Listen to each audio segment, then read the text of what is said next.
o presidente Bolsonaro tem intenção de fazer um recurso dessa prisão. E os jornais têm dito que parece que é uma divergência se isso for para o plenário, se ele poderia ou não ser preso da forma como foi, sem condenação, sem ainda se comer indiciamento e sem pronunciamento da Procuradoria-Geral da República naquele momento no que diz respeito de usar apenas tornozeleira. Nós vamos ver por que também eles puseram na primeira turma. Todo mundo que vai às ruas, eles são colocados como antidemocráticos. E eles, que são os defensores da democracia, não podem sair à rua perante o povo. Pessoal, quero deixar essa entrevista aqui com o professor Ives Grander. Veja só, ele é uma das grandes autoridades quando se fala de Constituição aqui no nosso país. E ele vai falar sobre o que Alexandre de Moraes está fazendo. E outra coisa, ele vai apontar os erros de Alexandre de Moraes, que são meninos perto desse professor. Isso aí é um profundo conhecedor da Constituição. E ele vai falar qual é a forma para pacificar o país. Ele vai dar exemplos do dia 8 e comparando com a invasão do MST, ou seja, ele vai falar das irregularidades que os juízes de hoje estão fazendo no Supremo Tribunal Federal. Entrevista sensacional, quero deixar aqui para vocês, mas antes de irmos para esse vídeo, deixa o like, curte, comenta, compartilha, inscreva-se no canal, bora assistir esse conteúdo agora. E se eles fossem, como eu tenho batido no meu Instagram, aqueles que fizessem o que aconteceu, que o Supremo não tomou nenhuma medida contra os depredadores do Congresso Nacional, onde houve gente ferida, que não houve no 8 de janeiro, daí eu tenho convicção que eles voltariam. Primeiro, eles gerariam a paz no país. Segundo lugar, haveria um ambiente de distensão. Terceiro, eu estou convencido que cairia imediatamente as tarifas do Trump. Para o bem do Brasil, não teríamos inflação, não teríamos recessão, não teríamos aquilo que está acontecendo, a desvalorização da moeda. No momento que eles admitiram que eles poderiam legislar, o que acontece, como eles disseram agora, eles perderam, digamos, aquilo que é fundamental. Por exemplo, o juízo natural. O juízo natural permite ao cidadão recorrer, apresentar conforme esses cursos. Quando eu transformo o juízo natural em juízo do Supremo, por exemplo, todos os do dia 8 de janeiro, todos aqueles que já não estão com cargos públicos, que teriam que ser julgados pela primeira instância, é evidente que ao fazer isso, nós estamos reescrevendo a Constituição. Eu discordo, tenho dito isso com todo o respeito, data vida, até porque sou amigo da maior parte deles, e sei a qualidade deles, livros escritos com eles, sei quanto valem os ministros, mas esse autoassunção, auto-outorga de poderes é que me preocupa. E hoje, todos os ministros têm segurança e são agredidos verbalmente na rua, coisa que era impossível de se admitir ou imaginar na época do Moreira Alves e dos outros. Não pela qualidade dos ministros, mas pelo perfil que eles admitiram de hoje poderem também legislar. Por exemplo, grande parte do problema que hoje nós estamos tendo com os Estados Unidos deve-se à pressão das plataformas digitais americanas que foram prejudicadas, evidentemente, no momento em que o governo decide que o artigo 19, o Supremo, o artigo 19... Do Marco Civil da Internet. Do artigo 19 do Marco Civil da Internet, que pela Constituição declara que é o seguinte: o abuso é livre a comunicação e o abuso será punido, é evidente que é posterior. O abuso vai ser punido pelo Poder Judiciário, é o que estava no artigo 19. Quando eles dizem o seguinte: de agora em diante, não vai ser mais um controle a posteriori, mas um controle a priori, e quem vai controlar vai ser o censor e a plataforma, que se não controlar vai ser multada. É evidente que na dúvida Teremos eles não publicam. Teremos censura prévia. Censura prévia. Isso traz prejuízos, isso Sim. foi a pressão que fizeram em relação ao Trump. O Judiciário não tem poder nenhum para legislar. É isso que está na Constituição. Mas eles entenderam que no vácuo legislativo eles podem legislar desde que solicitado o seu poder de legislar. E no momento que eles passaram a ser um poder político, cada vez que a oposição perde uma votação, vai ao Supremo, muitas vezes o Supremo legisla virou terceiro no turno. lugar. Exatamente. É isso que está provocando, não pela qualidade dos ministros, que eu gosto muito. Sou amigo da maior parte deles, tenho livros escritos com a maior parte deles. Tenho admiração como juristas, mas me permito divergir porque eu vivi com o Celso Bastos para comentar em 15 volumes a Constituição brasileira. Todos os ministros eram admirados, ninguém andava com segurança. Eu andava na rua com Moreira Alves, com Oscar Coelho, e à noite, 10 horas, 10h30, nós íamos ao restaurante e dizia, vai um ministro supremo. E andávamos na rua os dois, entende? Depois dos congressos que nós tínhamos. Entende? Aqui nós vendemos aqui no Maxud, aqueles congressos, todo mundo sai para jantar. Quantas vezes nós saímos assim, para levar para casa, para outro hotel e tal, sem nenhuma segurança e todos admirando. Porque, na verdade, era o mais respeitado poder do Brasil.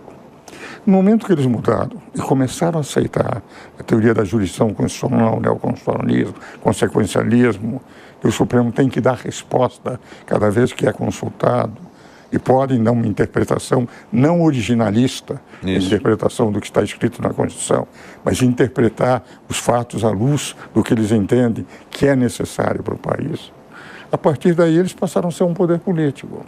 Passaram a legislar, legislaram um marco temporal, legislaram em relação ao aborto. Não, inclusive...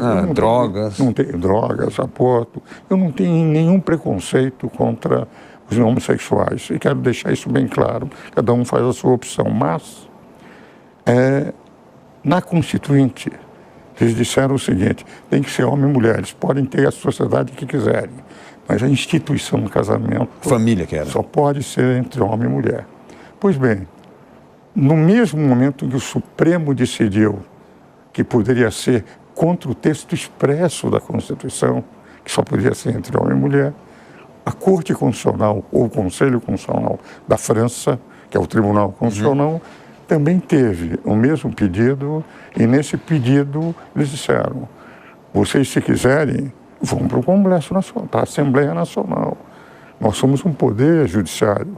Quem tem que decidir isso é a Assembleia. Eles foram para a Assembleia Nacional e conseguiram lá a lei, que é o normal. Você tem que conseguir a lei no Poder Legislativo, mas o Supremo legislou. No governo Michel Temer, nós tivemos a invasão do Congresso por elementos do PT e dos elementos do MST.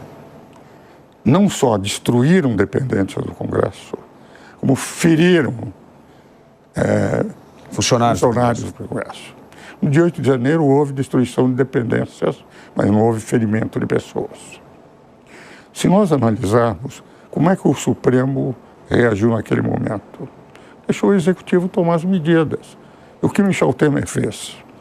Michel, numa palestra na Academia Paulista de Letras Jurídicas, da qual eu sou chanceler e ele é confrade, é membro acadêmico, ele dizia um mês depois que ele não fez nada naquele momento que queriam fazer, porque entendiam que o Michel era golpista, porque ele assumiu o cargo da Dilma, era uma reação contra o Michel, quando, na verdade, ele seguiu rigorosamente o que estava na Constituição, os artigos 80 e 50. O Supremo não fez nada.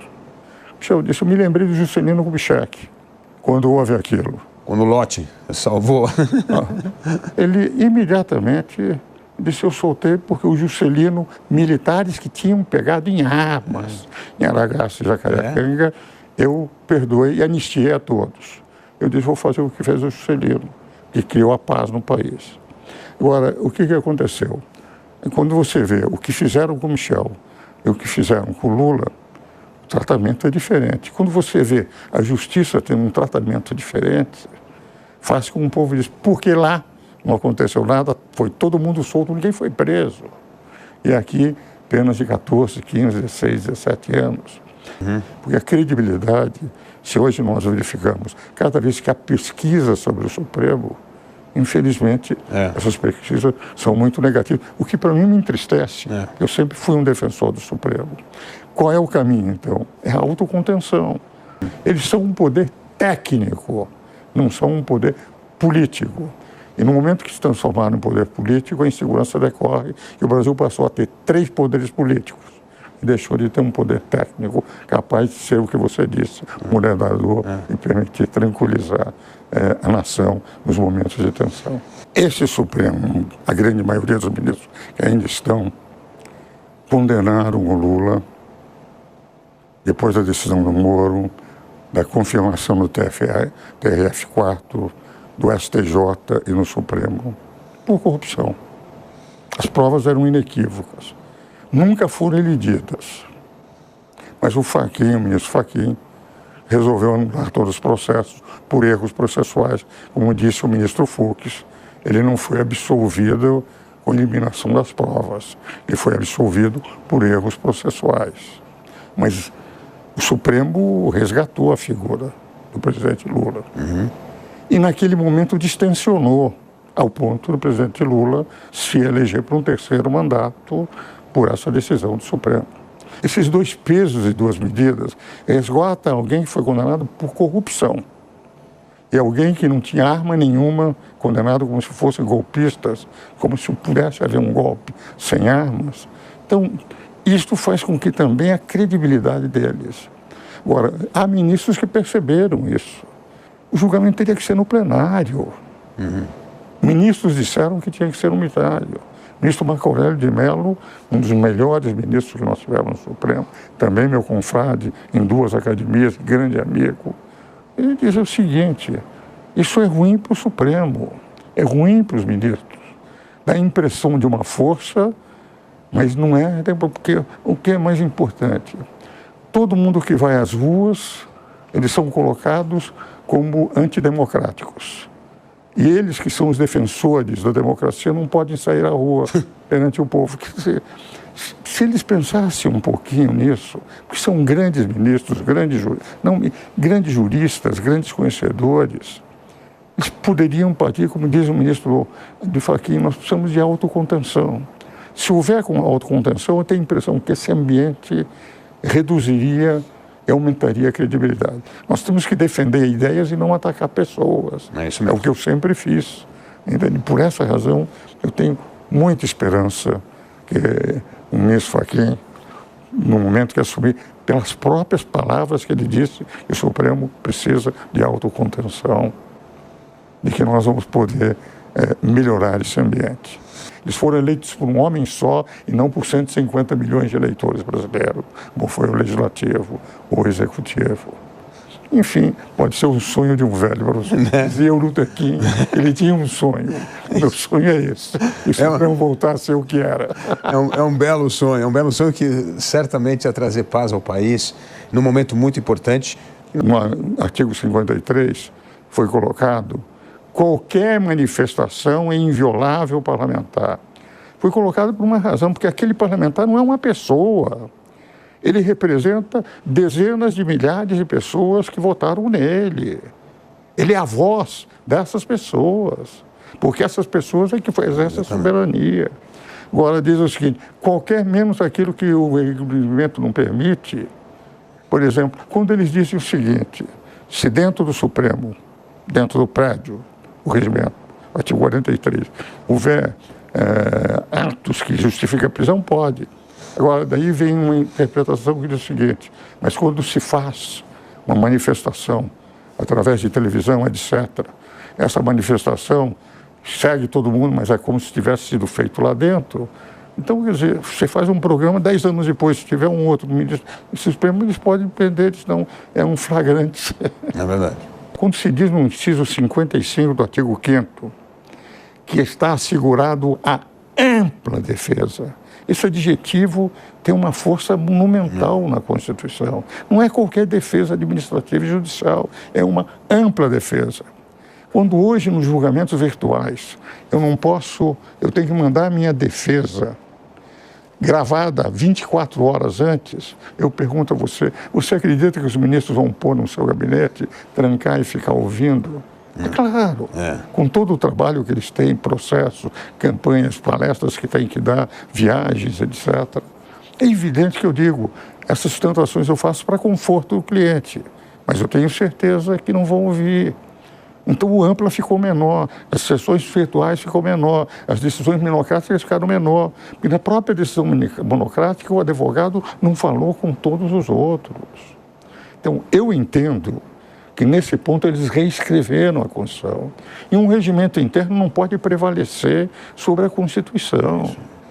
Então essa reinterpretação da Constituição é que eu, como um velho professor originalista, eu interpreto a Constituição não como eu gostaria que estivesse escrito, mas como foi escrito pelos representantes do povo.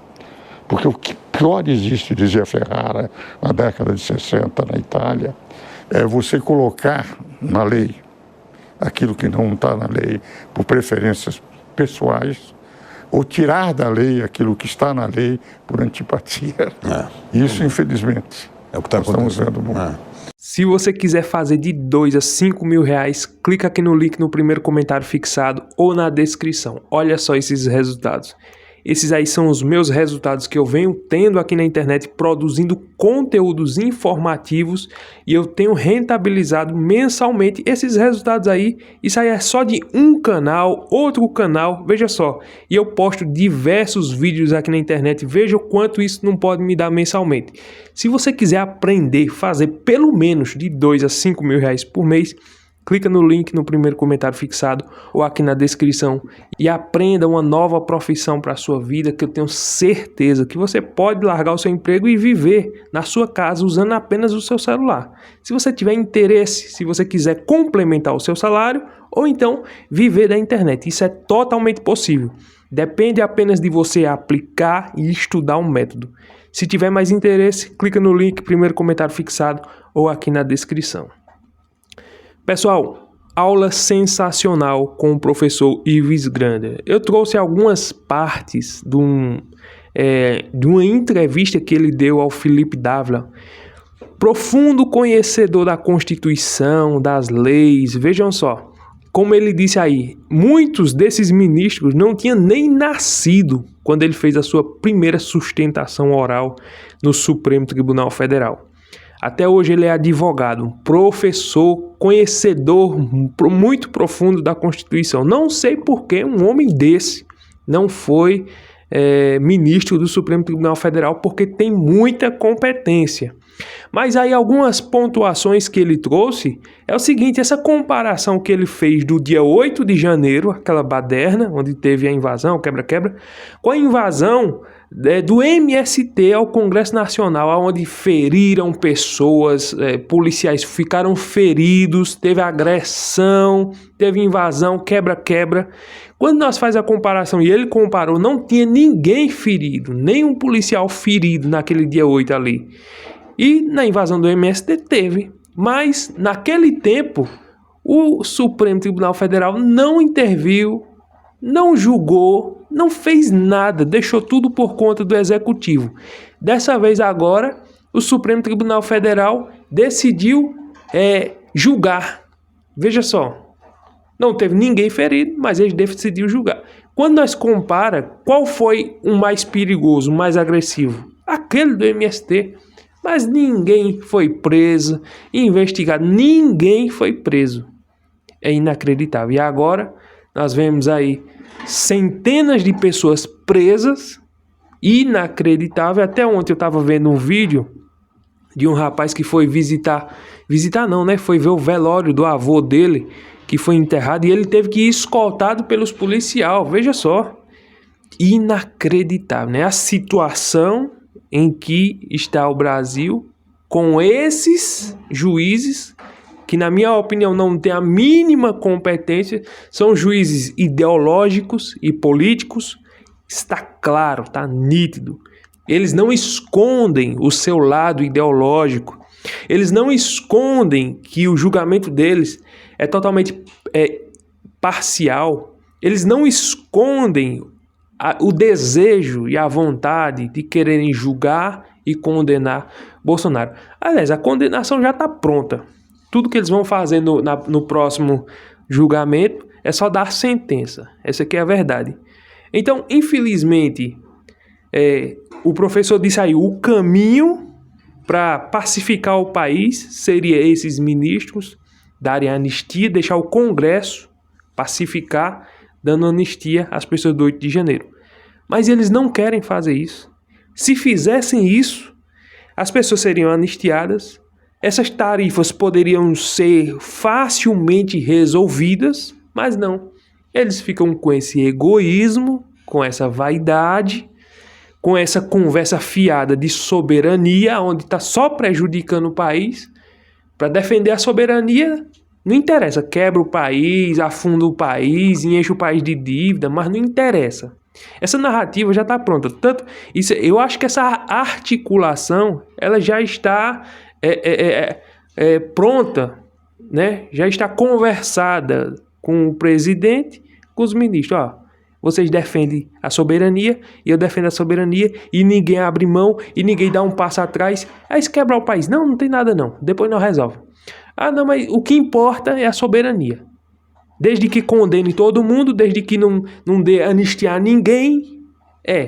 Infelizmente essa é a realidade. Aí essas penas que não tem nada a ver com uma pessoa que nunca cometeu crime nenhum, pegou 17, 18, 16 anos. Inacreditável. Só no Brasil, país democrático, que isso acontece.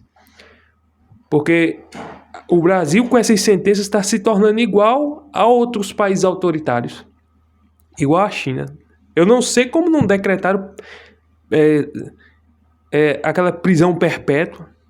Eu não sei como eles não inventaram uma lei para dizer agora vai ter prisão perpétua. Eu não sei.